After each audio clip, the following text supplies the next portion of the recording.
جج محمد بشیر نے توشہ خانہ کیس میں سابق وزیر اعظم عمران خان اور ان کی اہلیہ بشرا بی بی کو 14 سال قید بامشقت کی سزا سناتے ہوئے 1,57,40,00,000 روپے جرمانہ بھی عائد کر دیا۔ بانی پی ٹی آئی یہ بھی کہتے ہوئے سنائی دیے، میرے ساتھ تو دھوکہ ہوا ہے، مجھے تو صرف حاضری کے لیے بلایا گیا تھا۔ ملنے والے تحائف میں سعودی عرب سے ملنے والی قیمتی گھڑی بھی شامل ہے جس پر خانہ کعبہ کا ماڈل بنا ہوا تھا، اور اس کی عالمی مارکیٹ میں قیمت اندازے کے مطابق 60 سے 65 کروڑ روپے ہے۔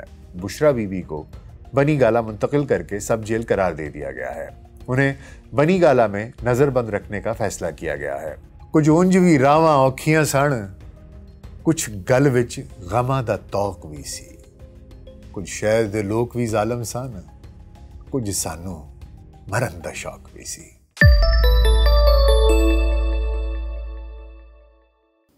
وی ایل سی پوڈ کاسٹ میں ڈاکٹر ناصر بیگ کے ساتھ خاکسار آپ کی خدمت میں حاضر ہے۔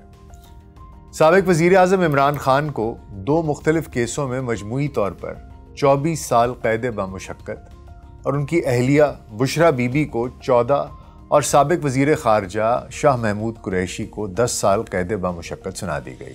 دوران سماعت جج محمد بشیر نے بانی P T I Imran Khan سے استفسار کیا کہ کیا آپ نے 342 کے تحت بیان ریکارڈ کرا دیا ہے، جس پر عمران خان نے کہا کہ میں نے بیان تیار کر لیا ہے، بشرا بی بی اور میں اپنے وکلاء کا انتظار کر رہے ہیں اور جیسے ہی وہ آ جائیں گے تو وہ یہ بیان جمع کروا دیں گے۔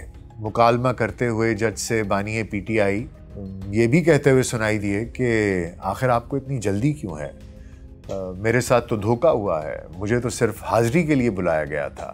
اس کے بعد بانی پی ٹی آئی غصے سے کمرہ عدالت سے باہر چلے گئے۔ بانی پی ٹی آئی نے کہا کہ مجھے تھوڑا وقت دیں، میرے وکلاء آ رہے ہیں، تاہم جج محمد بشیر نے بانی پی ٹی آئی کو وقت دینے سے انکار کر دیا۔ بعد ازاں جج محمد بشیر نے سپرنٹینڈنٹ جیل کے ذریعے عمران خان کو پیغام بھجوایا کہ آپ کمرہ عدالت میں تشریف لائیے کیونکہ ہم نے کارروائی مکمل کرنی ہے، لیکن بانی پی ٹی آئی نے انکار کر دیا، جس کے بعد احتساب عدالت کے جج محمد بشیر نے توشہ خانہ کیس کا مختصر سا فیصلہ سنا دیا۔ عدالت میں بار بار پکارے جانے پر عمران خان کمرہ عدالت میں آئے تو جج محمد بشیر نے توشہ خانہ کیس میں سابق وزیر اعظم عمران خان اور ان کی اہلیہ بشرا بی بی کو 14 سال قید بامشقت کی سزا سناتے ہوئے 1,57,40,00,000 روپے جرمانہ بھی عائد کر دیا اور بانی پی ٹی آئی کو 10 سال کے لیے نااہل بھی قرار دے دیا گیا۔ توشہ خانہ کیس میں بانی پی ٹی آئی پر 78,70,00,000 روپے کا جرمانہ عائد ہوا ہے، جبکہ بشرا بی بی پر بھی 78,70,00,000 روپے کا جرمانہ عائد کیا گیا ہے۔ توشہ خانہ کیس کی ہسٹری پر بھی ایک نظر ڈال لیتے ہیں کہ یہ کیس کیا ہے اور اس میں کیا کیا کچھ ہوا، کرونالوجیکلی ایونٹس کس طرح سے انفولڈ ہوئے اور کیا ہوتا رہا۔ عمران خان پر الزام ہے کہ انہوں نے 2018 سے 2022 کے دوران اپنی وزارت عظمیٰ کے دوران میں بیرون ملک سے ملنے والے قیمتی تحائف کم قیمت پر حاصل کیے اور پھر ان تحائف کو $6,35,000 میں فروخت کیا۔ عمران خان کو ملنے والے تحائف میں سعودی عرب سے ملنے والی قیمتی گھڑی بھی شامل ہے جس پر خانہ کعبہ کا ماڈل بنا ہوا تھا، اور اس کی عالمی مارکیٹ میں قیمت اندازے کے مطابق 60 سے 65 کروڑ روپے ہے۔ الیکشن کمیشن آف پاکستان نے 21 اکتوبر 2022 کو کہا کہ سابق وزیر اعظم عمران خان نے آئین کے آرٹیکل 63(1) کے تحت توشہ خانہ کے تحائف اور اثاثوں کے حوالے سے غلط بیانی کی۔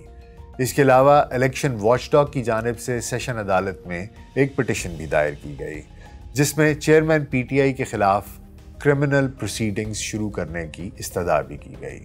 مئی 2023 کو ٹرائل کورٹ نے توشہ خانہ کیس میں غلط معلومات فراہم کرنے پر عمران خان پر فرد جرم عائد کی، تاہم 4 جولائی کو اسلام آباد ہائی کورٹ نے سیشن کورٹ کا حکم قلعدم قرار دیتے ہوئے درخواست گزار کو سننے اور 7 روز میں فیصلہ دوبارہ سے کرنے کی ہدایت کی۔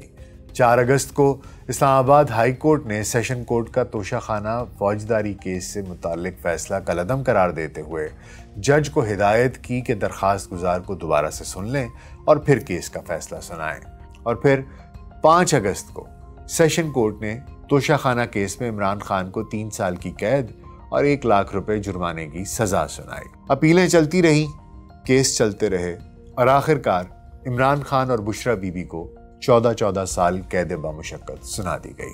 توشہ خانہ ریفرنس میں سزا یافتہ قرار دی گئی سابق خاتون اول بشرا بی بی کو بنی گالہ منتقل کر کے سب جیل قرار دے دیا گیا ہے۔ انہیں بنی گالہ میں نظر بند رکھنے کا فیصلہ کیا گیا ہے۔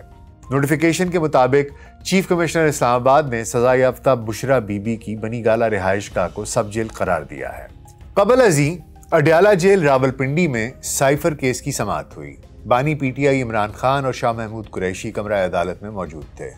جج ابو الحسنات ذوالقرنین نے بانی پی ٹی آئی سے استفسار کیا کہ آسان سا سوال ہے، سائفر کہاں ہے؟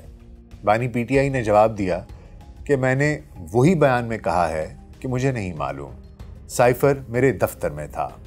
جج ابو الحسنات ذوالقرنین نے کہا میں آپ کو 10 سال قید کی سزا سناتا ہوں۔ قید بامشقت سنانے کے بعد جج ابو الحسنات کمرہ عدالت سے باہر چلے گئے۔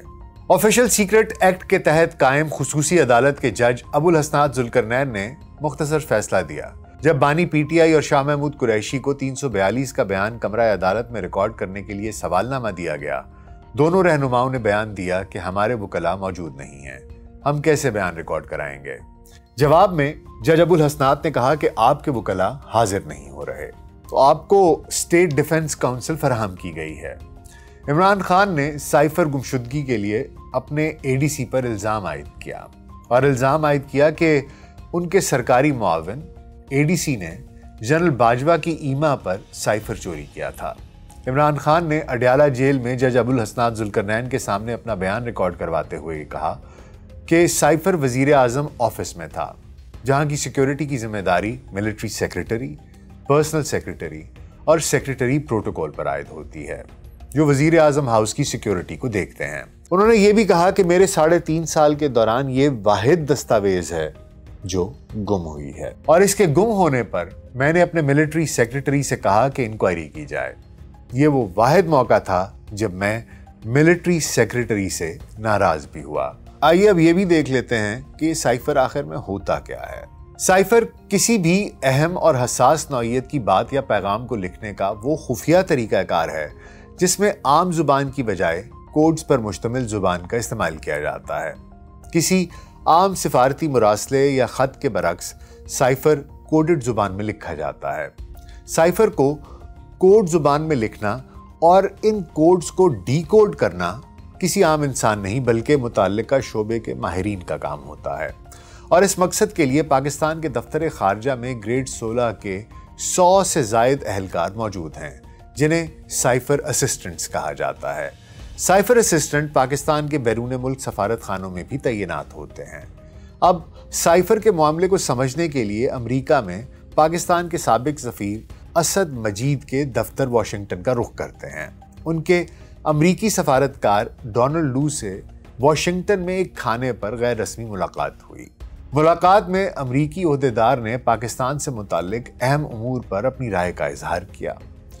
اسد مجید نے یہ سمجھا کہ یہ گفتگو انتہائی اہمیت کی حامل ہے، لہٰذا اس سے متعلق دفتر خارجہ کو آگاہ کرنا ضروری ہے۔ امریکہ میں پاکستانی سفیر نے سفارت خانے میں تعینات سائفر اسسٹنٹ کے ذریعے اس ملاقات کے بارے میں اپنے پیغام کو کوڈڈ لینگویج میں بدلا اور اسے مخصوص ذریعے سے اسلام آباد میں خارجہ سیکریٹری کے نام ارسال کر دیا۔ یہ مخصوص ذریعہ کوئی بھی مشین، فیکس، ٹیلی گرام یا کوئی بھی صوتی یا کوئی اور ذریعہ بھی ہو سکتا ہے، اور اس کا دار و مدار کسی بھی ملک کے زیر استعمال اس ٹیکنالوجی پر ہوتا ہے جو وہ اس سلسلے میں استعمال کرتے ہیں۔ یوں وہ سائفر پیغام اسلام آباد پہنچ گیا۔ یہاں یہ سائفر جیسے ہی موصول ہوا تو پھر دفتر خارجہ نے اپنے سائفر اسسٹنٹ کی مدد طلب کی اور پھر اسے ڈی کوڈ کر لیا گیا۔ سائفر کو ڈی کوڈ کرنے کے بعد دفتر خارجہ کے اعلیٰ عہدیدار اس نتیجے پر پہنچے کہ اس سائفر کو ہر صورت 4 اہم شخصیات کو بھیجنا لازمی ہے۔ یہ سائفر وزیر اعظم، صدر مملکت، آرمی چیف اور D G I S I کو بھیجا گیا۔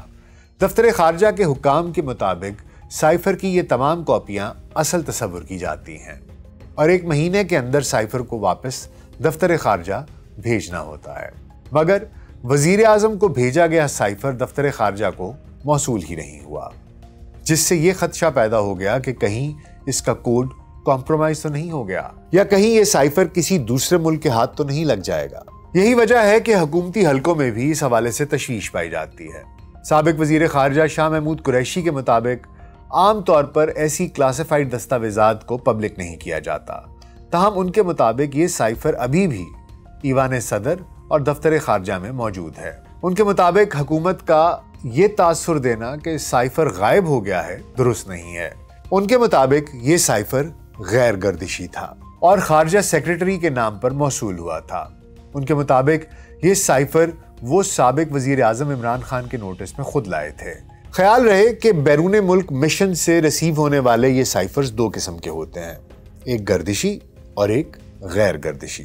غیر گردشی سائفرز کو مخصوصی ایڈریسیز یعنی کہ مخصوص افراد کے لیے نشان زد کیا جاتا ہے اور بھیجنے والے سفیر فیصلہ کرتے ہیں کہ یہ کسے موصول ہونا چاہیے اور کسے نہیں۔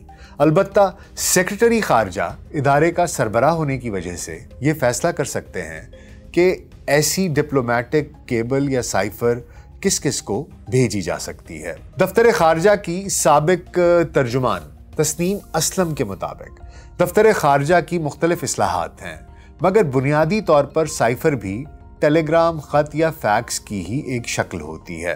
سابق سفارتکار کے مطابق پوری دنیا میں حکومتیں ایسے سائفرز کو پبلک بھی کر دیتی ہیں۔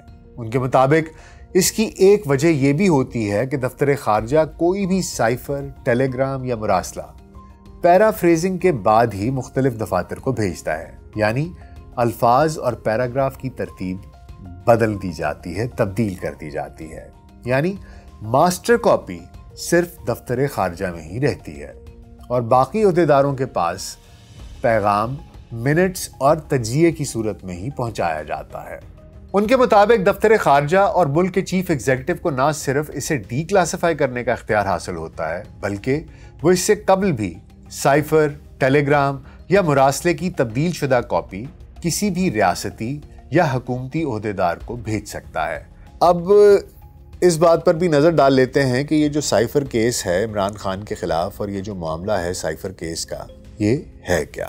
چیئرمین پی ٹی آئی نے امریکہ میں پاکستانی سفیر کے مراسلے یا سائفر کو بنیاد بنا کر ہی اپنی حکومت کے خلاف سازش کا بیانیہ بنایا تھا، جس میں انہوں نے دعویٰ کیا تھا کہ ان کی حکومت کے خاتمے میں امریکہ کا کلیدی کردار ہے۔ تاہم قومی سلامتی کمیٹی کے اجلاس میں سائفر کو لے کر پی ٹی آئی حکومت کے موقف کی تردید کی جا چکی ہے۔ اس کے علاوہ سائفر سے متعلق چیئرمین پی ٹی آئی اور ان کے سابق سیکریٹری اعظم خان کی ایک آڈیو لیک بھی سامنے آئی تھی، جس میں سابق وزیر اعظم کو کہتے سنا گیا تھا کہ اب ہم نے صرف کھیلنا ہے، کہ یہ ڈیٹ پہلے سے طے تھی۔ اب ہم نے صرف کھیلنا، نام نہیں لینا امریکہ کہ وہ جو لیٹر میں سوچ رہا تھا سائفر کا ایک میٹنگ میرے خیال میں کر لیتے ہیں، جس پر اعظم خان نے جواب دیا کہ میں یہ سوچ رہا تھا کہ اس سائفر کے اوپر ایک میٹنگ کر لیتے ہیں۔ اس کے بعد وفاقی کابینہ نے اس معاملے کی تحقیقات ایف آئی اے کے سپرد کی تھی۔ سائفر کے حوالے سے سابق D G I S P R lieutenant general Babar Iftikhar نے کہا تھا کہ سائفر پر ڈرامائی انداز میں بیانیہ دینے کی کوشش کی گئی ہے اور افواہیں اور جھوٹی خبریں پھیلائی گئی ہیں، جس کا مقصد سیاسی فائدہ اٹھانا تھا۔ سائفر کیس میں عمران خان اور شاہ محمود قریشی کو آفیشل سیکرٹ ایکٹ 1923 کے تحت سزا سنائی گئی۔ بانی پی ٹی آئی پر مقدمہ آفیشل سیکرٹ ایکٹ 1923 کے سیکشن 5 اور 9 کی دفعات کے تحت درج کیا گیا تھا، جبکہ سائفر کیس میں پاکستان پینل کوڈ کی دفعہ 34 بھی لگائی گئی تھی۔ سیکرٹ ایکٹ 1923 سیکشن 5 حساس معلومات کو جھوٹ بول کر آگے پہنچانے سے متعلق ہے، جبکہ سیکرٹ ایکٹ 1923 کا سیکشن 9 جرم کرنے کی کوشش کرنے یا حوصلہ افزائی سے متعلق ہے۔ کسی کے پاس حساس دستاویز، پاسورڈ یا خاکہ ہو اور اس کا غلط استعمال ہو تو سیکشن 5 لگتا ہے۔ حساس دستاویزات رکھنے کے حوالے سے قانونی تقاضے پورے نہ کرنے پر بھی سیکشن 5 لاگو ہوتا ہے۔ پاکستان پینل کوڈ سیکشن 34 کے تحت شریک ملزمان کا کردار بھی مرکزی ملزم کے برابر ہوگا۔ Secret act 1923 section 5 sub section 3A کے تحت سزائے موت بھی ہو سکتی ہے، جبکہ secret act 1923 section 5 sub section 3A کے تحت زیادہ سے زیادہ 14 سال قید یا سزائے موت بھی ہو سکتی ہے۔ آئیے اب ذرا اس پر بھی نظر ڈال لیتے ہیں کہ آفیشل سیکرٹ ایکٹ کے تحت کارروائی کیسے آگے بڑھائی جاتی ہے۔ جرم ثابت ہونے پر کتنی سزا سنائی جا سکتی ہے۔ فوج کے قانونی شعبے جیگ برانچ یعنی کہ جج ایڈوکیٹ جنرل برانچ کے سابق بریگیڈیئر واصف خان نیازی کے مطابق آفیشل سیکرٹ ایکٹ برطانوی دور میں 1923 میں بنایا گیا۔ اس دفعہ کے تحت اگر کسی نے قومی مفاد کے خلاف اہم معلومات، منصوبہ یا مراسلہ کسی دشمن یا غیر ملک کو دیا تو پھر ایسی صورتحال میں یہ سزا سنائی جا سکتی ہے، مگر صرف دستاویز اپنے پاس رکھنا یا کہیں سے حاصل کر لینے کی پاداش میں 3 برس تک سزا سنائی جا سکتی ہے۔ کرنل انعام الرحیم بھی جیگ برانچ میں خدمات انجام دے چکے ہیں۔ ان کے مطابق قبل ازیں فوج آفیشل سیکرٹ ایکٹ کے تحت ٹرائل کیا کرتی تھی۔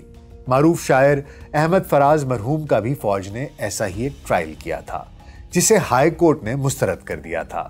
وہیں آڈیو لیکس میں سابق وزیر اعظم کے پرسنل سیکرٹری اعظم خان نے منٹس تبدیل کرنے کی بھی بات کی تھی، جس پر وفاقی حکومت نے تحقیقات کروانے کا فیصلہ کیا تھا۔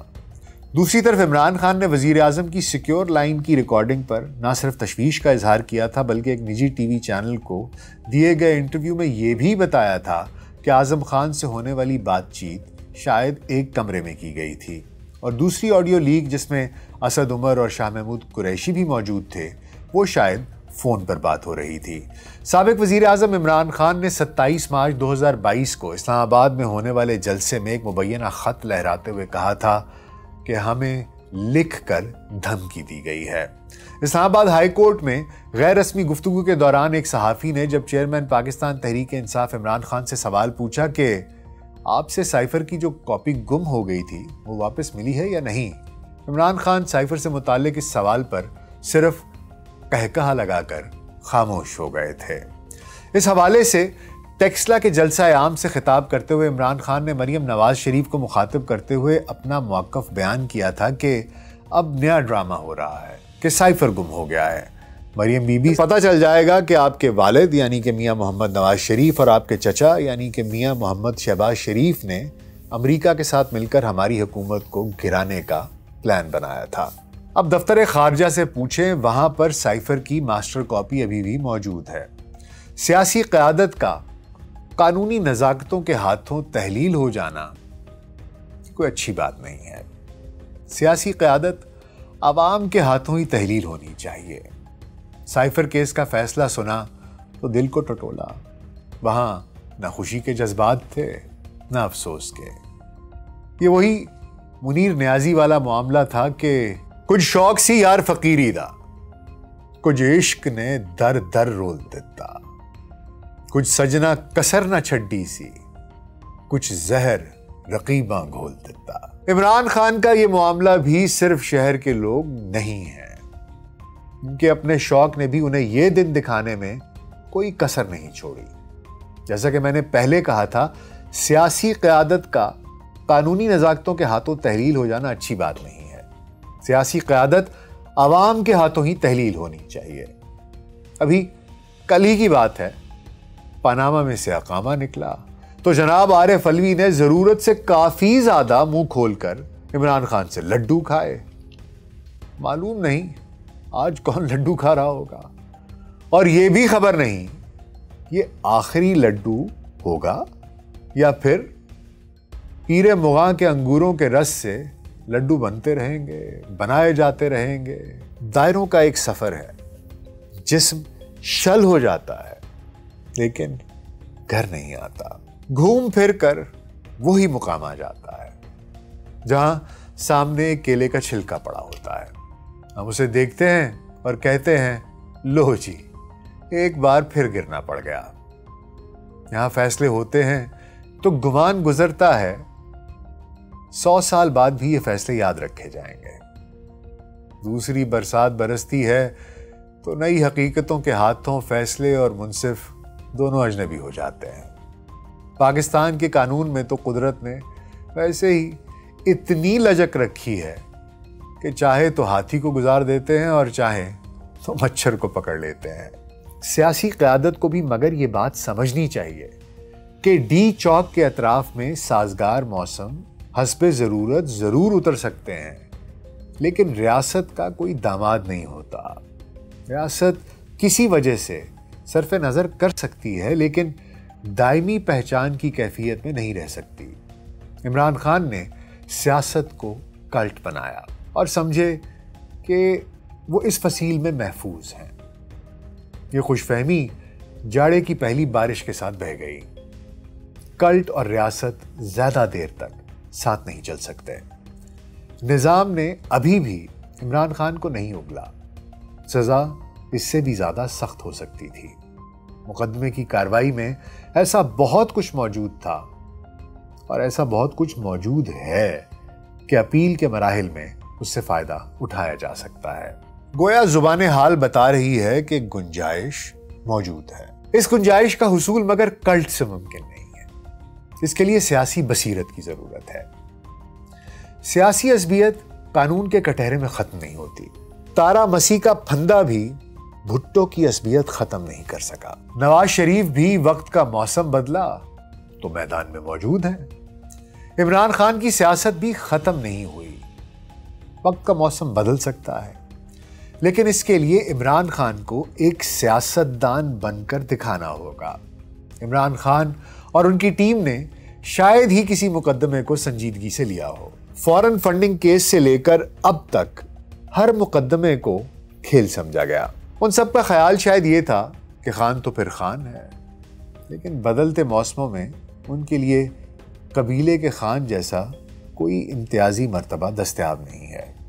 بہرحال جیسے دوسرے ہیں ویسے وہ بھی ہے۔ زمینی حقائق کو دیکھیں تو امکانات کا جہاں اب بھی آباد ہے۔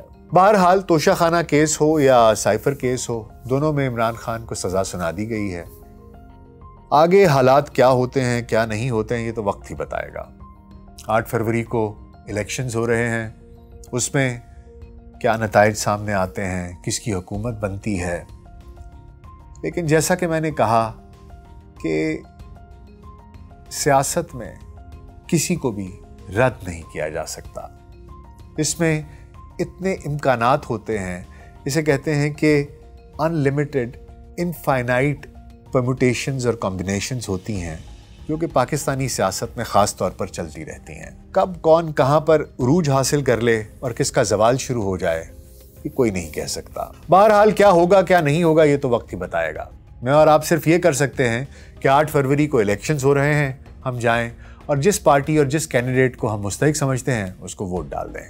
کچھ ہجر فراق دا رنگ چڑھیا، کچھ درد ماہی انمول دتا، کچھ سڑ گئی قسمت میری، کچھ پیار وچ یاراں رول دتا، کچھ اونج وی راواں اوکھیاں سن، کچھ گل وچ غماں دا توق وی سی، کچھ شہر دے لوگ وی ظالم سن، کچھ سانو مرن دا شوق بھی سی۔